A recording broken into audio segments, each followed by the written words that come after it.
কিন্তু একটি ঘটনার ব্যবস্থা নিতে পারেননি এবং একটি রাষ্ট্র চলতে পারে না। আপনাদের এত বড় ব্যর্থতা কোনোভাবে মেনে নেওয়া যায় না।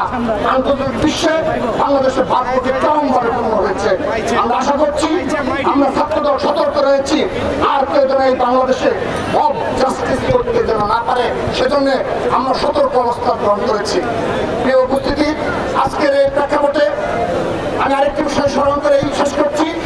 আজকের এই প্রেক্ষাপটে আমাদের সেই শহীদ রাষ্ট্রপতি জিয়া রহমানের শাসনামল ছিল, যেখানে ওআইসির কার্যকরতা নিয়ে আজকে এই বিশ্বের এই বাস্তবতায় মধ্যপ্রাচ্যের মুসলিম দেশগুলো, মুসলিম প্রধান দেশগুলো আর ছিন্ন ভিন্ন তাদের মধ্যে ঐক্য নিয়ে ওআইসি নামক একটা সংস্থা রয়েছে, কিন্তু তার কার্যকরিতা নিয়ে আপনাদের মনে করার কথা, শহীদ রাষ্ট্রপতি জিয়া রহমানের আমলে এই ওআইসিতে সহকারী মহাসচিব পদে বাংলাদেশ থেকে নির্বাচিত হয়েছিল এবং ইরান ইরাক যুদ্ধ সহ অপরাপর যে যুদ্ধ হয়েছিল সেখানে এই ওআইসি এবং শহীদ রাষ্ট্রপতি জিয়া রহমান বলিষ্ঠ ভূমিকা পালন করেছিল, যা ইতিহাসে রচিত রয়েছে।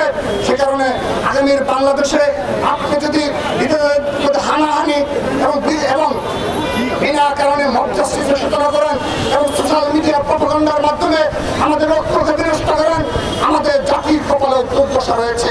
সেহেতু আমি আশা করব আপনারা এক এবং ঐক্যবদ্ধ রাখার জন্য যে ধরনের প্রয়াস প্রয়োজন আপনারা সে বিষয়ে সতর্কভাবে বক্তব্য রাখবেন। এবং সর্বশেষ ভারতের যে নতুন বিতর্কিত ওয়াকফ বিল পাস হয়েছে, আমরা তার নিন্দা জানাচ্ছি, ছাত্রদল নিন্দা জানাচ্ছে। ছাত্রদল তার বাতিলের দাবি জানিয়ে আমি আমার বক্তব্য শেষ করছি। সবাইকে ধন্যবাদ জানিয়ে এই তৎপরদের মাঝেও আমাদের একটি প্রাণের দাবির পক্ষে ছাত্রদলের সকল পর্যায়ের নেতা কর্মীদের ছাত্রদল কেন্দ্রীয় সংসদের পক্ষ থেকে প্রত্যেক শুভেচ্ছা জানিয়ে বিদায়